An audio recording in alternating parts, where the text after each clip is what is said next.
Hi, this is Brennan Davis from Bedrock Games and the Bedrock blog, and I'm here with Kenny and Lady Chow Feng, and we're going to be talking about The Tournament, a 1974 film directed by Wong Feng and starring Angela Mao. Before we begin, I just wanted to give a shout out to ShaolinChamber36.com. They helped us sort of compile a list of potential movies for this month because we were trying to do movies featuring strong female leads. So this film it stars Angela Mao, like I said, and she plays the character Lao Xiaofeng. And Lao Xiaofeng's father brings disgrace upon the Hong Kong Martial Arts Association by participating in a lethal Muay Thai match in Thailand. And after this, tragedy befalls her family, and she must fight in the ring herself to restore her family's reputation. So there's obviously more to the story than that, and we're going to sort of get into it step by step. But before we begin, what did you guys think about this movie? I enjoyed it. I thought the fight scenes were really nicely done. Yeah, so I think the dub version, the dubs were a little bit off I think that the names of the characters weren't always very clear either. So we'll probably see that cropping up during the podcast if people are struggling with naming characters because the dub never really referred to them by any particular name. So, but otherwise, it's got a nice straightforward plot, and Angela Mao is impressive as always with the choreography and stuff. So yeah, enjoyed it. I also enjoyed the movie. I thought it was a great movie in itself.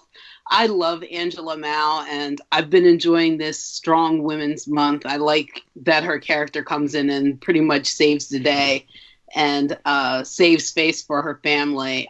The quality of the film was a little bit off, like Kenny said, but the movie itself is a good movie. The plot's easy to follow, and the fight scenes are good, and it's nice to see when characters go to another country and encounter cultural differences there.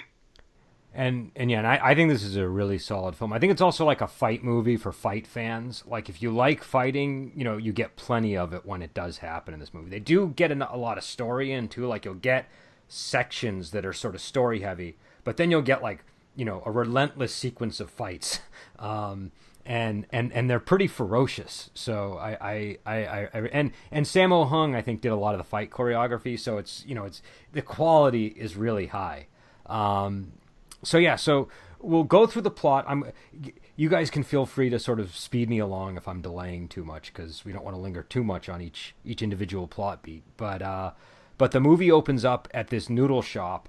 And it looks like the shop owner owes people money. There's also a guy who's trying to get the son of the shop owner to participate in some Muay Thai matches in Thailand, and I think he offers him a good sum of money.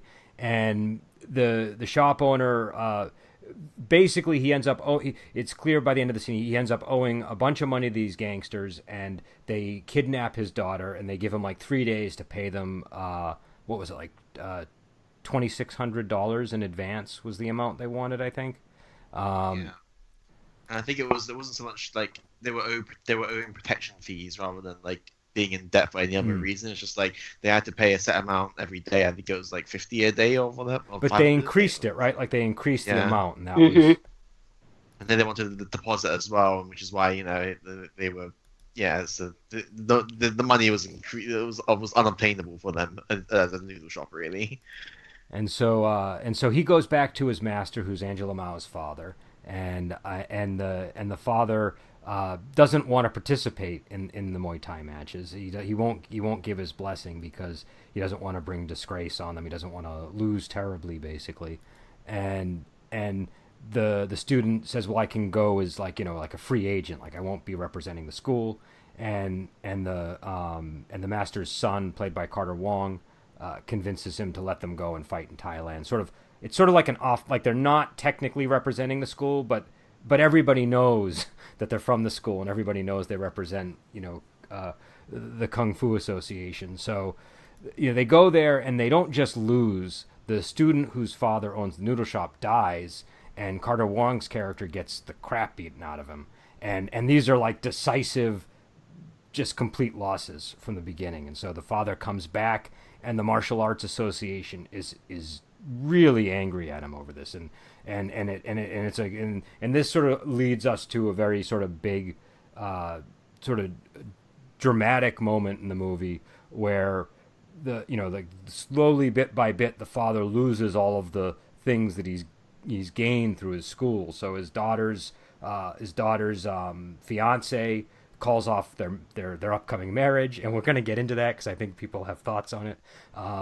His students leave his school, and in the Hong Kong Association, I think they end up kicking his school out of the association, and he ends up killing himself. And so Angela Mao's character decides to go to Thailand to participate in the Thai boxing with her brother to help restore the family name.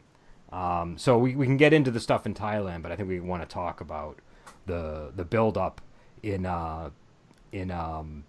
with the Hong Kong Martial Arts Association and the Japanese school that sort of tries to take over their school property before they leave. Did you guys have any thoughts on this part of the movie? I did. Yeah. Was the Japanese takeover kind of a setup from the association telling them basically that you're not going to have a kung fu school in our town anymore, so we're just going to send these Japanese over and try to take over the school? Or do you think it was a legitimate takeover? No. Yeah, I don't think so. Way the Martial Arts Association, given how racist China, right, Hong Kong are against the Japanese people in this sort of era, there's no way they would cooperate like that.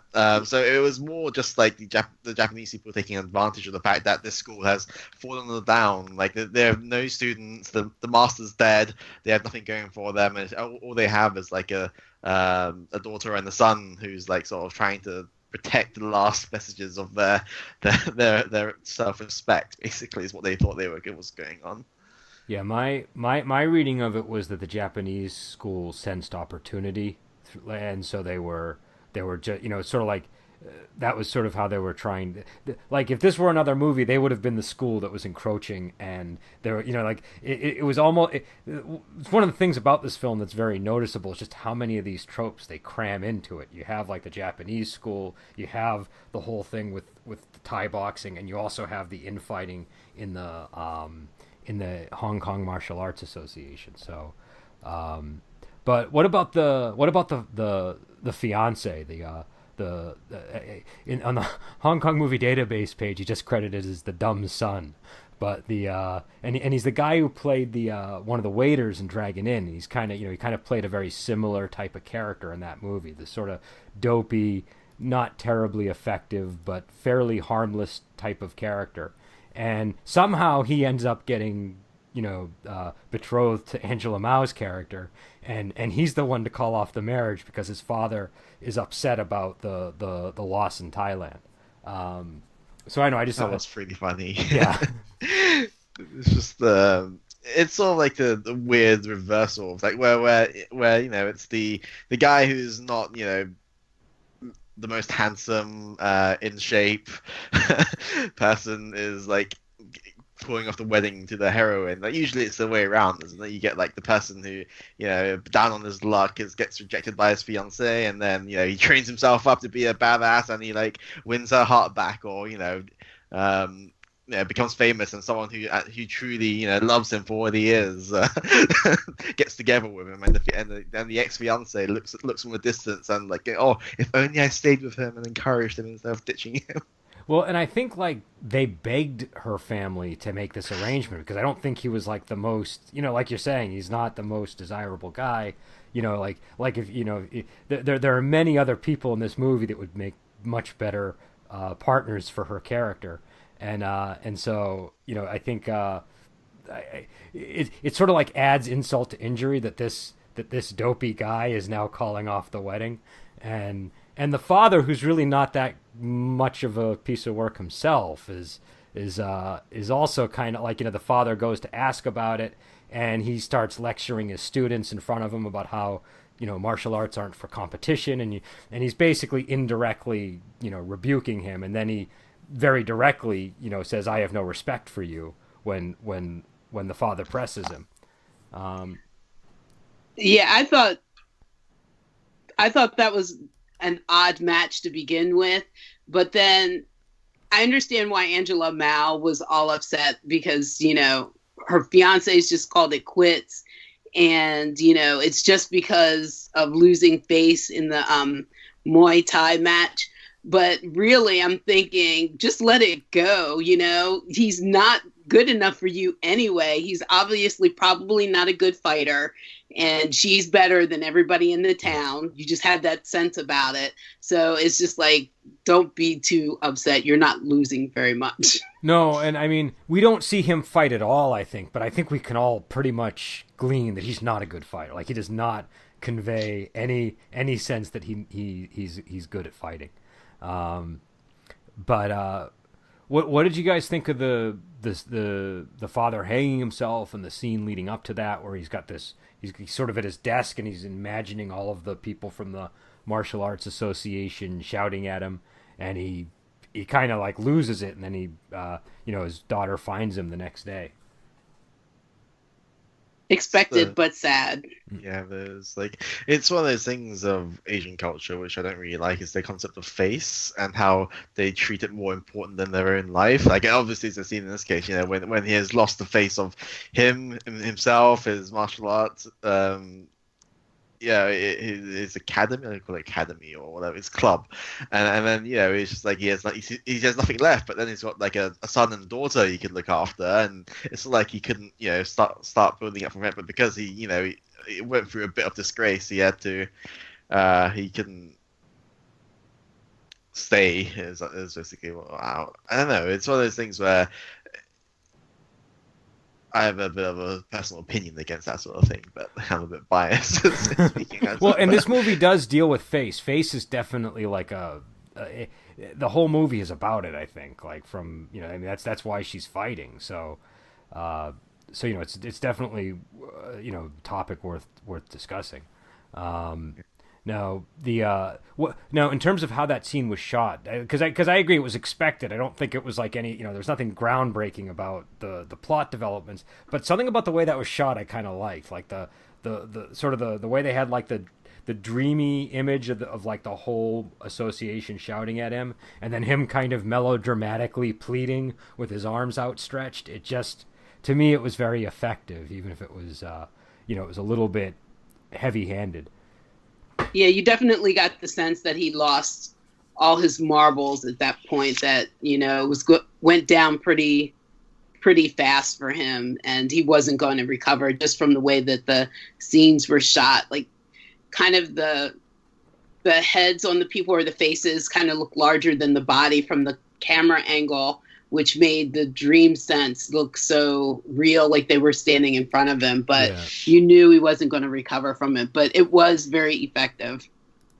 And yeah, I mean, and we've got to, and it's worth pointing out, like, the Martial Arts Association, including Sammo Hung's character, were pretty terrible to him when he came back. Like the student died. Nobody really even comments on the death of the student. They're telling it, like, one guy says you should kill yourself. They're really. They really are not taking this loss well, and him and his daughter are kind of taking the approach of, well, we should learn from this, and we should figure out like what we can gain from the loss, and they don't want any of it. They don't because you get the sense that deep down they might be insecure about the state of their own martial arts, and so they're not open to hearing what really happened in Thailand. And because they always did say, they were saying like, oh, the Thai boxers are so quick and stuff, and they're so ferocious. Like, they know like the Thai boxers are very capable fighters, and they just didn't want to admit it. And I think it's the concept of face, isn't there? It's just like, well, we can't throw the face of Chinese martial arts by admitting that they are capable fighters and challenging opponents and all that. And so and Angela Mao's character, the whole thing that she's sort of doing is sort of trying to sort of figure out what went wrong and then synthesize that lesson into kung fu, and it's sort of the closed-mindedness of the Martial Arts Association that she's pitted against in the film, at least for the first half, and that's one reason why I really liked her character. is because she was a problem solver. She looked at everything from different angles to see what could be done to overcome what were their weaknesses, instead of just, cowering and just giving in. She wanted to figure out everything that would make them triumphant the next time they went, if they got another chance. Yeah, no, she definitely is looking at this as like an opportunity to learn. And obviously, that sentiment isn't shared by a lot of the other people in town. And then so she does ultimately decide to go to Thailand, and when she does, she goes back to the school, and out of the blue, there's these Japanese guys there that have just sort of set up. They're basically there to make an offer. In the dubs, they only offer her like 2% for each student that they get, but I think in the subs, I think it was closer to 20%. But I'm going by memory, so I could be wrong. But I think there was a big gap in the numbers. But basically, they say, look, we want to either buy or rent your school, and then we'll give you a small cut of the students' tuition. And she tells them to go to hell. She has her brother. She tells her brother to escort them out, and the fight breaks out. And so there's this big fight between them and the karate guys. And she ends up having to step in, and she like not rips, but twists the foot of the lead Japanese character, and so they kind of limp off. But then the Martial Arts Association shows up, and there's a big fight first between her and Sammo Hung, which is an amazing fight, and then there's a fight between her and like two mooks, and then a guy who ends up picking up a spear, and there's like a little spear exchange. And then there's another fight at the end of it where she has these posts that she was training on earlier in the movie, in this really great sort of post-training sequence, and she has to fight this guy on the post, and then she when she beats him, they go off, and she goes to Thailand with her brother, and they meet their contact there, and then the rest of the movie is sort of them sort of learning about Thai boxing. Her brother has a fight with a Thai boxer, and it's a draw. And then the manager for the Thai fighter is upset and wants a rematch, and so they agree to have a sort of another competition where there's two fighters, and it's going to be her and her brother against a couple of Thai fighters, and they win the Thai matches, and the manager for the Thai side ends up coming up with this plot to kidnap the daughter of their Thai contact. He takes her to these ancient ruins in Thailand, and they have to go rescue her. And so there's a big fight at the ruins, and then they rescue her, and then they go back to Hong Kong, and the Japanese school has just decided to set up shop there anyways. But they've also brought this guy who's like a Westerner or something. I don't know what country he's supposed to be from. And she has to fight all of them, and then she fights the Westerner, and she defeats him, and he acknowledges the supremacy of Hong Kong martial arts. And then there's a dragon dance as the people from the Martial Arts Association arrive and sort of basically change their tune and say that she's actually pretty good, and that's pretty much the end of the movie. So we can take each section in Thailand point by point, I suppose. What did you guys think of the Thai boxing stuff?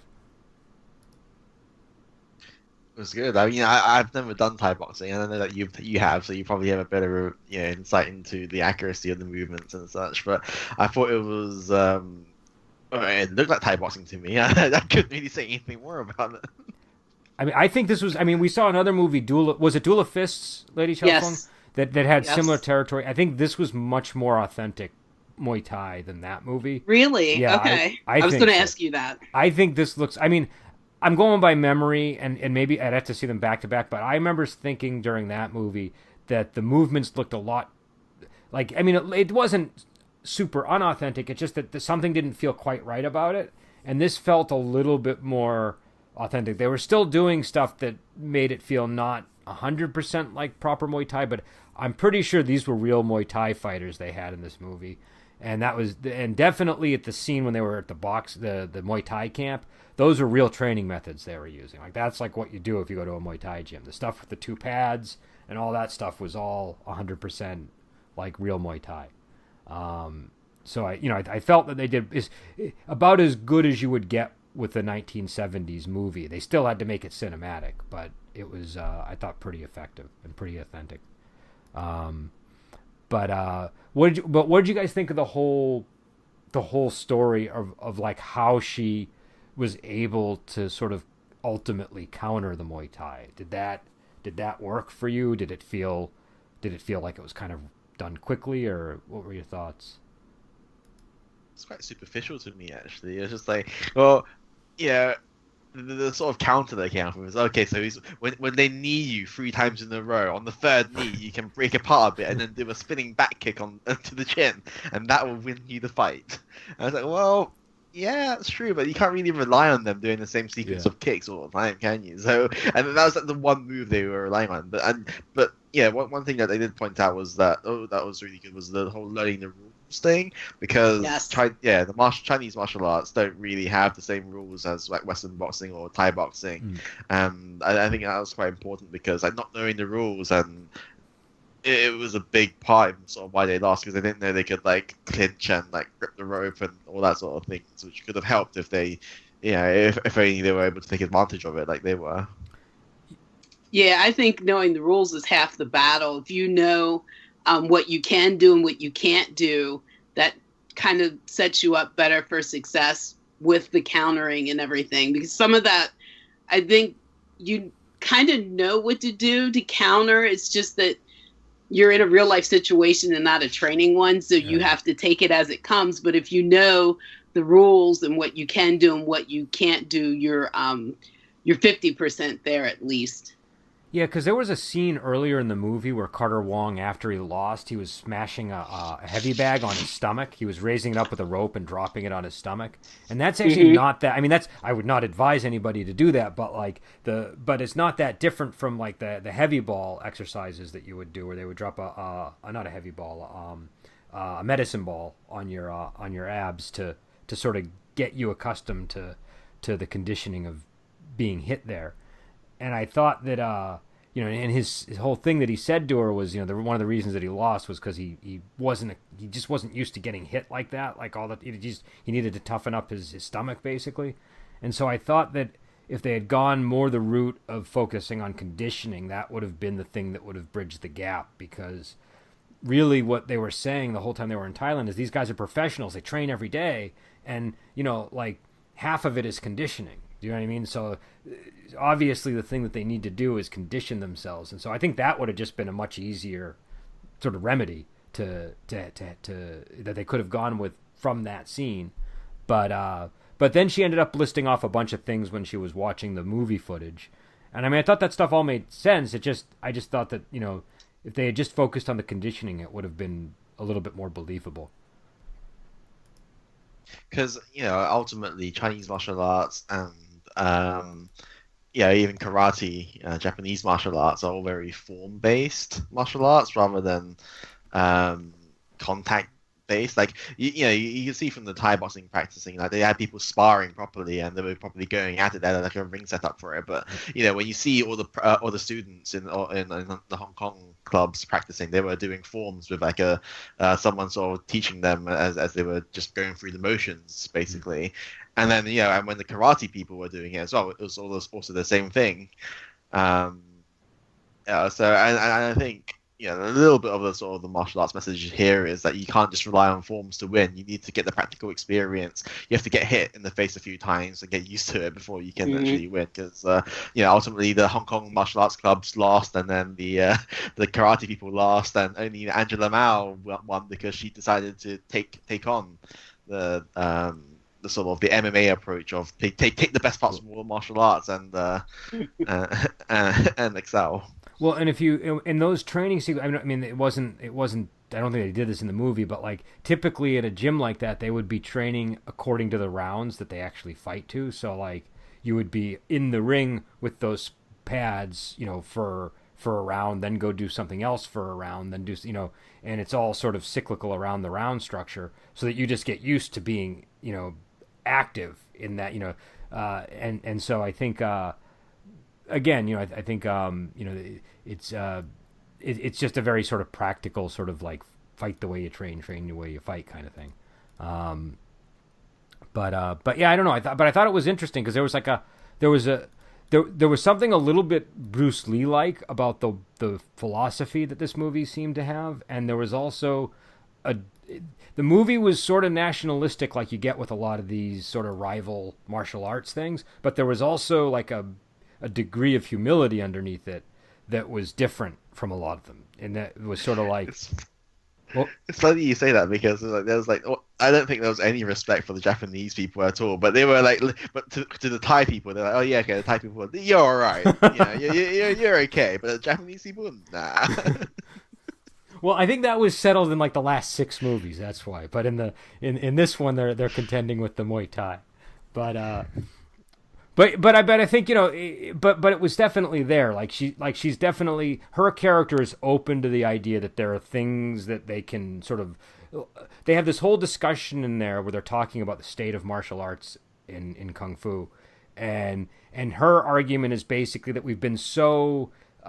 There's been so much infighting, and we've been so secretive about all of our techniques. All of the really good techniques have been lost now, and we have to sort of expose ourselves to these other styles to find our weaknesses.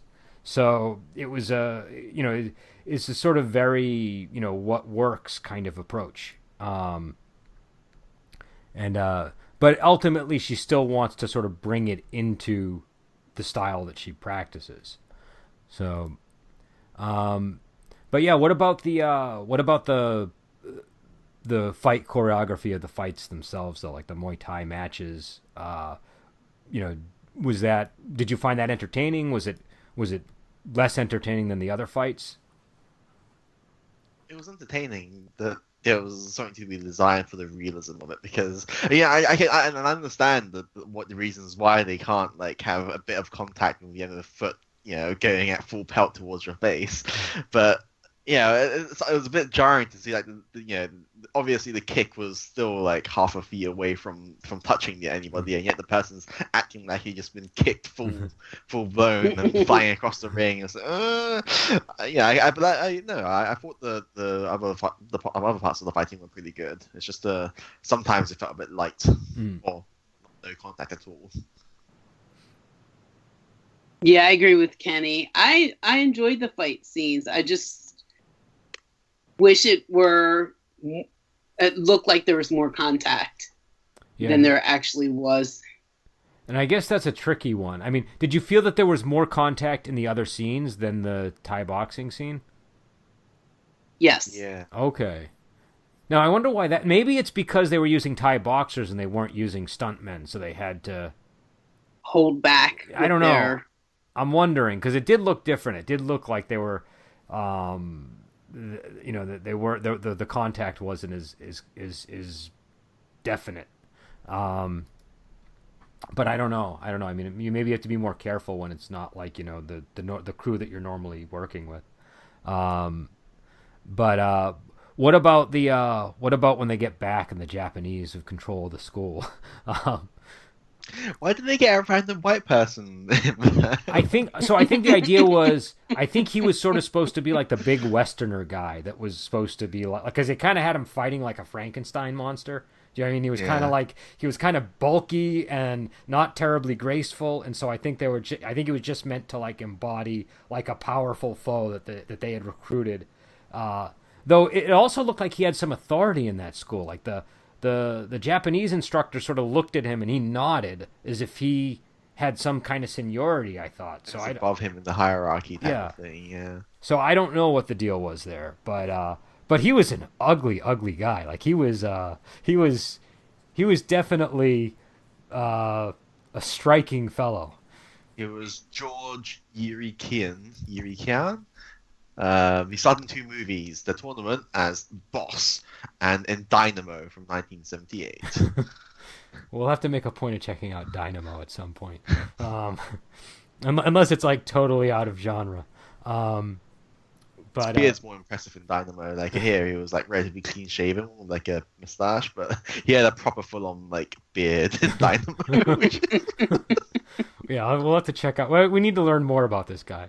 But basically, he ends up being the big bad that she has to fight at the very end, and she ends up eventually just through I think sheer volumes of kicks defeating him, and he ends up acknowledging that okay, kung fu's not so bad, and Well, it's just funny because he actually had to vocalize that, to make sure the audience knows that he understands. He has to say, "Oh, Chinese martial arts are great indeed." yeah, it was.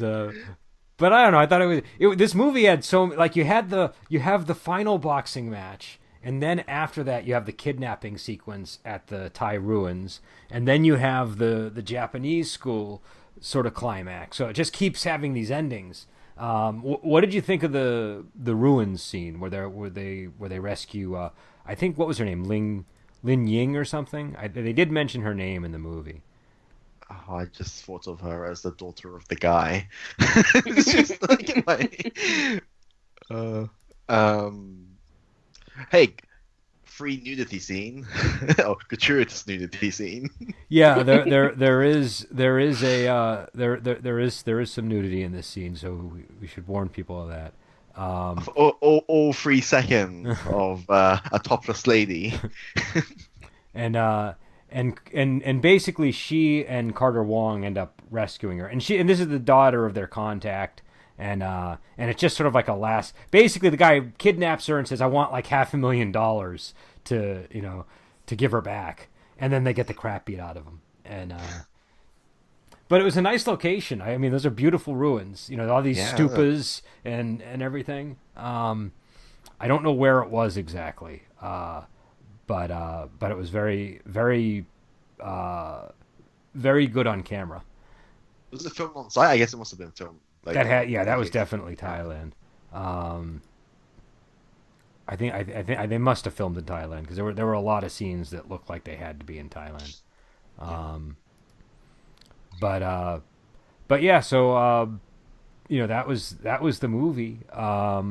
Yeah, there were too many endings for me. Where I thought it was going to end, it didn't end, and then it ended with the parade, which was kind of like, wait, is that really the end? Well, at least that's what I thought. It was kind of abrupt. I don't know.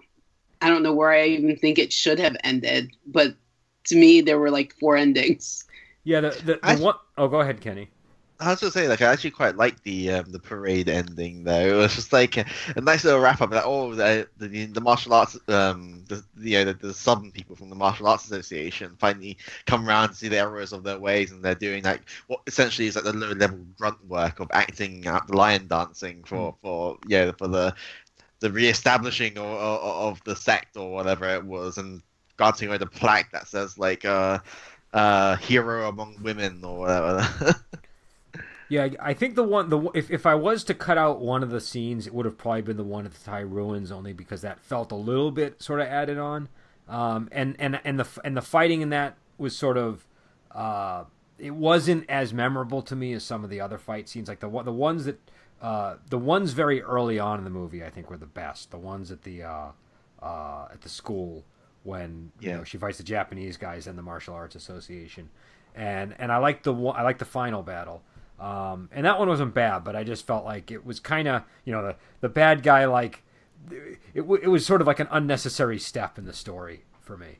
But again, I don't really mind because I don't, this is a movie where you just, half the point is to sort of see the fights. So it wasn't like a huge deal. It's just, if I was going to gripe, that's something that I'd probably alter. But yeah, so... I don't know how. I was gonna say actually.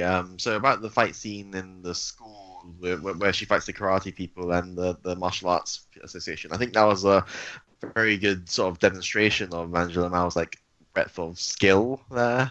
Yeah, because she demonstrated many different types of skills that kicks, punches. You know, she had a bit of weapon work thrown in there as well, and also some balancing on the tree stumps or whatever they were supposed to be. The poles. Yeah, I like the poles. The poles I always like to see in the movies because I know it's difficult, but they make it look so easy to fight up on the poles. You know, what is it, 49 poles in all, and half are high and half are low. So yeah, I enjoyed the pole scene. Yeah, that was really impressive, especially when you realize that she's like balancing on these things as she's doing all those moves, and I think you get the showcase of her skills, especially early on with the kicking. Like you don't, and you get to see like a wide range of kicks. You get to see a lot, like she does a lot of these kicks where she kicks and she leaves her hip out and brings it back and kicks again without bringing her foot down, which is that takes skill to do, especially to keep the balance with that. But also the spinning kicks. She has a variety of spinning kicks that are, I think, tremendously impressive, and also just the ferocity of her attacks in these, like everything from the expression to the speed of her movement.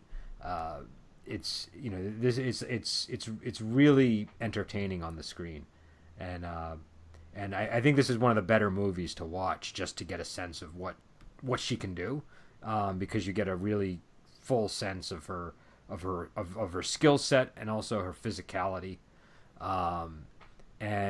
and there were, I mean, and there are some scenes where it looks like the scenes where they did like 18 flips. I'm assuming that was a stunt person, but at one point you see her do at least one flip on her own, and they don't break the shot. So that was something I was I was a little surprised by when I first saw it.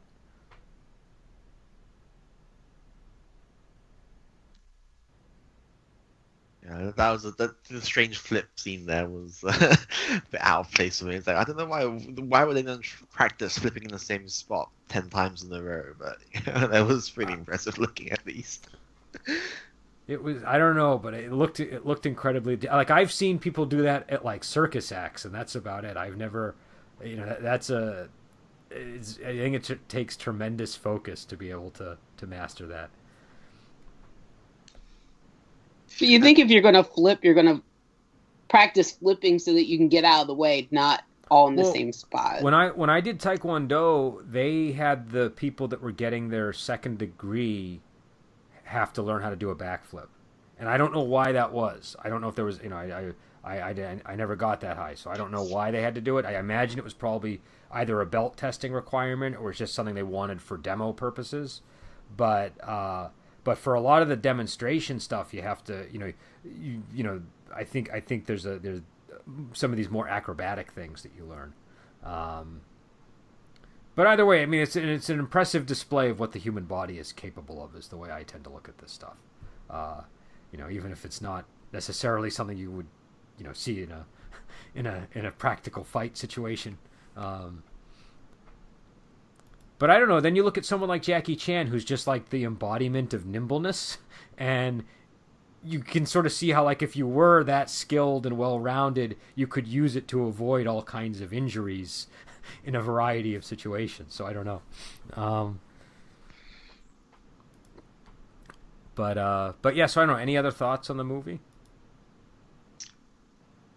Yeah, and I think, Dia mentioned earlier that the kidnapping scene, like, I think, this movie sort of showcases the strong woman aspect really well. That she's not just physically capable; she also has the smarts and the foresight to be a big decision maker. And but then you also have like someone who's just there for the sake of being kidnapped. You have the noodle shop owner's daughter at the beginning, and then you also have the Thai guy's daughter at the end. And it's just like, I don't know. It's just kind of weird how they had to put the damsel in distress role in the movie either way, just to have it there. Yeah, I think. Well, go ahead. Go ahead. I was just going to say that this was a really good movie to end the month on. She was very strong, not just physically but mentally also, and she kicked ass not just physically, but also mentally with her problem-solving skills. So I think it was really a good movie to end the month on. Yeah, I would agree with that. And I should also mention too, there's another point in the movie that is relevant to Muay Thai where they do mention that women aren't allowed to fight in the ring or to participate, Yeah. and they do acknowledge that as one of the rules, and they work around it. So just so it's not something that they just hand wave. Though I'm not 100% clear what the workaround was. But do you think they thought she was a boy with the short hair and? I don't think so. I mean, it's a really big rule. It's not like a minor rule. So, I think that I think they must have found some sort of weird workaround for it. Like maybe it wasn't an official. Technically a match. It was maybe it was just like an exhibition of. Well, it also has to do with the ring. Like I don't think that women are allowed to enter the ring. There's like it's like considered like almost like a sacred space, and there's I don't know. I just know that there are rules, and it's and that was what they were kind of referring to when that happened. But yeah, it must have been like a non-official, and obviously they have female Thai boxers, but I mean back then this would have been, I don't think that it would have been a much bigger deal back then than it is now. But yeah, I don't know.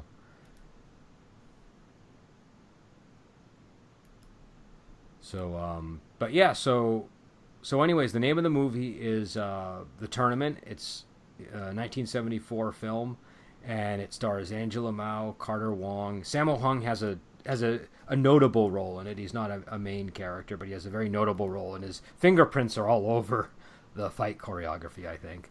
Do we know what we're doing next week, by the way? Is that Ashes of Time? We're doing Ashes of Time. Okay, so we'll talk about it after the podcast to confirm, but it looks like we're doing. Are you sure it's Ashes of Time? Or did we move that one? I thought we were doing Hero next week for some reason, but I could be wrong. Hero is what we have. It's April. Okay. Okay. Yeah, we've been shuffling our movies, so it's yeah. But, okay. I lost track. So next month we're going to start with Hero, and then I think we're going to do House of Flying Daggers and Curse of the Golden Flower, and then we're going to end with Painted Skin Resurrection, and so I'm looking forward to that. 'Cause these are movies that I've sort of very badly overlooked in a lot of these things, and so they're obviously films that we probably should have covered a while ago, and yeah, so we will be back on, and we will talk to you later.